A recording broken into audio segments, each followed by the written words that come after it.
Innal hamdalillah nahmaduhu wa nasta'inuhu wa nastaghfiruh wa na'udzu bihi min shururi anfusina wa min sayyiati a'malina may yahdihillahu fala mudilla lahu wa may yudlil fala hadiya lahu.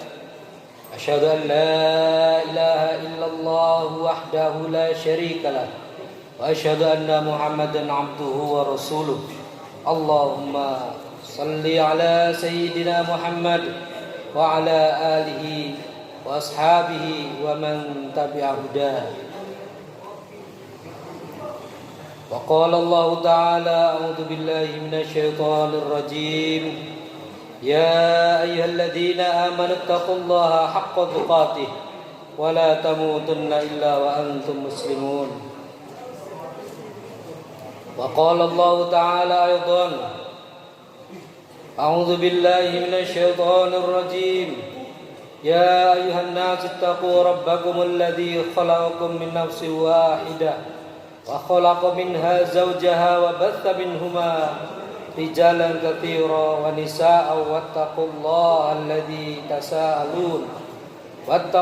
الذي تساءلون والأرحام إن الله كان عليكم رقيبا. وقال الله تعالى أيضا أعوذ بالله من الشيطان الرجيم يا أيها الذين آمنوا اتقوا الله وقولوا قولا سديدا يصلح لكم أعمالكم ويغفر لكم ذنوبكم ومن يطع الله ورسوله فقد فاز فوزا عظيما.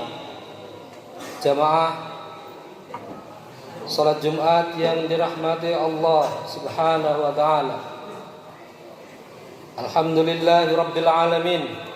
Segala puji bagi Allah yang telah menganugerahkan kita nikmat iman dan Islam, serta mempertemukan kita di tempat yang diberkahi ini, di Masjid Al-Muhajirin.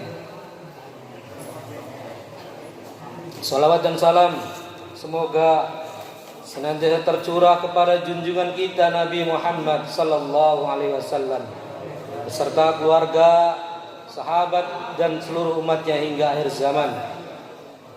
Bertakwalah kepada Allah Subhanahu wa taala dengan sebenar-benarnya takwa. Sungguh takwa adalah benteng terakhir di tengah kehidupan akhir zaman saat ini, dan sungguh hanya dengan takwa kita akan selamat di dunia dan di akhirat. Jamaah salat Jumat yang dirahmati Allah, setiap tanggal 17 Agustus rakyat Indonesia merayakan kemerdekaan dengan penuh rasa sukacita. Bendera merah putih dikibarkan, lagu-lagu perjuangan dinyanyikan, dan bermacam-macam perlombaan digelar. Namun demikian, di tengah kemeriahan itu ada satu pertanyaan yang pantas untuk direnungkan. Setelah 81 tahun merdeka, apakah rakyat Indonesia benar-benar merdeka? Sebab dalam pandangan Islam, kemerdekaan bukan sekedar bebas dari penjajahan fisik, melainkan juga bebas dari segala bentuk penghambaan kepada selain Allah Subhanahu wa taala. Meskipun demikian, pada hari ini Indonesia masih menghadapi ketergantungan pada modal asing, ketergantungan pada utang, ketergantungan pada impor, serta sistem kehidupan yang banyak dikendalikan oleh kapitalisme. Dan belum semuanya bersumber dari wahyu Allah. Oleh karena itu, kemerdekaan hakiki bukan sekedar bebas dari penjajahan, melainkan ketika bangsa ini bisa mandiri, sejahtera, dan mengatur kehidupannya berdasarkan petunjuk dari Allah Subhanahu wa taala. Indonesia sebenarnya memiliki kekayaan alam, memiliki wilayah, memiliki penduduk serta sumber daya manusia yang besar.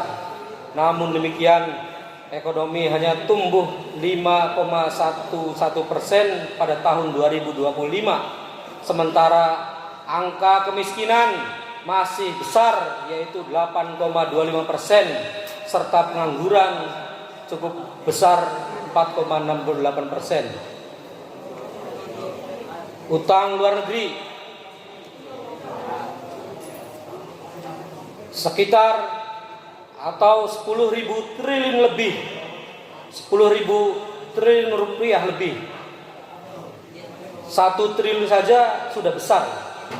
Gaji bapak ibu guru kalian itu setengah miliar saja tidak sampai setengah miliar itu. Sedangkan utang Indonesia itu sampai 10.000 triliun. 1 triliun saja sudah besar. Sekarang utangnya kita itu 10.000 triliun lebih. Maka dari itu, setelah 81 tahun merdeka, kita perlu mempertanyakan mengapa negeri yang kaya ini masih bergantung pada utang, masih bergantung pada modal asing, impor, serta mekanisme ekonomi global. Ini bukan sekedar persoalan ekonomi, melainkan persoalan mendasar mengenai arah dan tujuan kehidupan bangsa. Sumber daya alam seperti minyak, gas, tambang, emas, nikel, dan hutan masih banyak dikuasai swasta dan asing. Di sisi lain, sekitar 85% pendapatan APBN berasal dari pajak rakyat. Rakyat ditarik pajaknya, sedangkan sumber daya alam dikeruk untuk swasta dan swasta asing.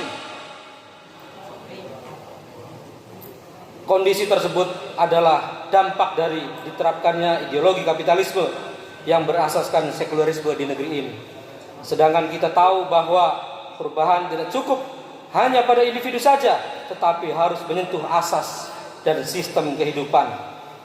Manusia yang merdeka adalah manusia yang menghambakan dirinya kepada Allah Subhanahu wa taala. Penghambaan kepada Allah berarti menundukkan kehidupan kepada syariahnya. Allah Subhanahu wa taala berfirman, "A'udzu billahi minasyaitonir rajim.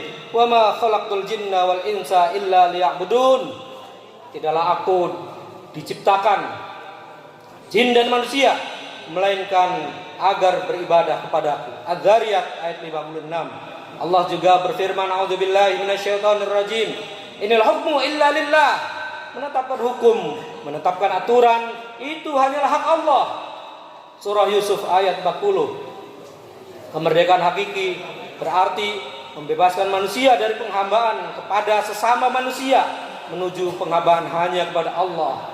Begitulah kemerdekaan yang hakiki atau kemerdekaan yang sejati di dalam Islam. Manusia bebas dari perbudakan, manusia bebas dari penghambaan, manusia bebas dari penyembahan kepada manusia dan hanya menjadi hamba Allah Subhanahu wa taala. Hal ini pernah ditegaskan oleh Rabi' bin Amir radhiyallahu anhu kepada Panglima Persia Rustum. Allahu ta'adana linukhrija man syaa min ibadatil ibad ila ibadatillah. Allah telah mengutus kami untuk membebaskan siapa saja yang Dia kehendaki dari penghambaan kepada sesama hamba menuju penghambaan hanya kepada Allah Subhanahu wa taala. Oleh karena itu, inilah inti misi Islam, membebaskan manusia dari penghambaan kepada sesama manusia menuju penghambaan hanya kepada Allah Subhanahu wa taala. Inilah kemerdekaan yang hakiki. Kemerdekaan tidak berhenti pada bebas dari penjajahan fisik, tetapi harus menuju kemerdekaan ideologis, kemerdekaan mabda'i. Umat dibebaskan dari dominasi kapitalisme menuju ideologi Islam, serta dari penghambaan kepada materi menuju penghambaan kepada Allah Subhanahu wa taala. Islam diterapkan secara kafah dalam ekonomi, dalam kepemilikan, dalam pendidikan, dalam peradilan, dalam politik, dan dalam pengelolaan kekayaan umum. A'udzubillahi minasyaitonir rajim. Qul huwallahu ahad, Allahus samad, lam yalid wa lam yulad ولم يكن له كفوا أحد. بارك الله لي ولكم في القرآن العظيم ونفعني وإياكم بما فيه من الآيات والذكر الحكيم وتقبل الله منا ومنكم تلاوته وإنه هو السميع العليم. وأقول قولي هذا فاستغفر الله العظيم إنه هو الغفور الرحيم. اللهم صل وسلم